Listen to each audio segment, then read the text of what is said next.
Good afternoon. Phil Lindemann with your news from Avalanche Physical Therapy on Krystal 93. A clash between Frisco Bay Marina and sailboat owners could end up costing the town $70,000. Slip owners in Frisco are frustrated with Dock Island, a floating dock where boats have been kept all summer after Denver Water warned that Lake Dillon might not hit capacity this year.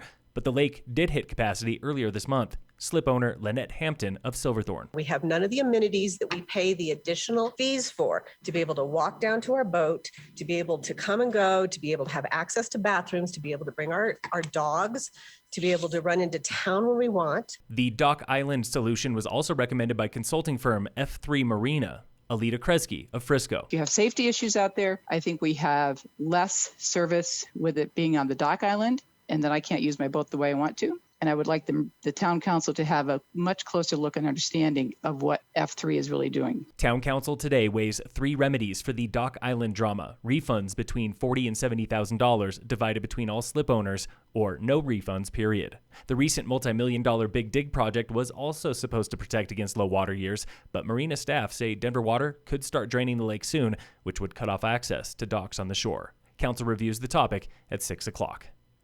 Summit County Commissioners today approved hearing for a new traffic ordinance that would raise the cost of parking tickets from $50 to upwards of $300 for illegal parking on county roads. That increase was inspired in part by Quandary Peak, where overcrowding at the trailhead has led to new parking fees up to $50 per day per car. Hearing for that updated ordinance is held in about a month, August 24th. Starting this Friday, there will be no more fire restrictions in Summit County. County commissioners this afternoon took the sheriff's advice and voted to lift the Stage 1 fire ban, following the lead of Dillon Ranger District and neighboring counties. Open fires in the backcountry will be allowed by Friday. Town of Breckenridge is beating its budget by $8.2 million in 6 months of collections on the heels of cautious budgeting post-pandemic. Sales tax revenue is $4.9 million ahead of budget, $3.8 million ahead of last year. Accommodations tax is $1.4 million over budget, nearly $1 million ahead of last year. Short-term rentals account for more than 1/3 of all spending townwide this year. A police station remodel and amenity clubs are on council agendas in Frisco and Breck tonight. Frisco Council considers spending $1.5 million on renovations to the police station inside Town Hall. Council had budgeted $600,000, but material cost and availability more than doubled the contract.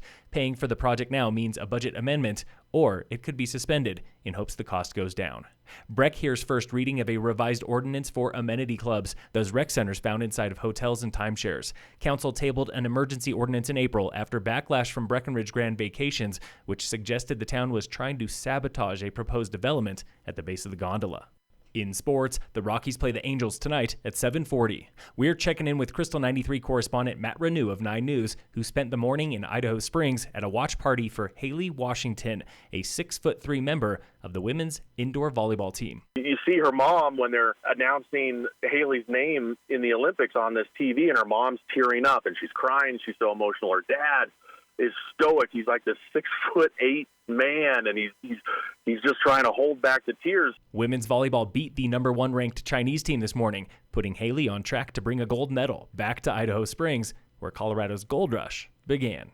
And in local sports, brought to you by American Family Insurance, the Weiss Agency, Race 4 of the Summit Mountain Challenge Town Series is tomorrow, Wednesday, at the Soda Creek Scramble, leaving from Keystone Stables. Get signed up at mavsports.com. Phil Lindemann with your news from Avalanche Physical Therapy on Krystal 93.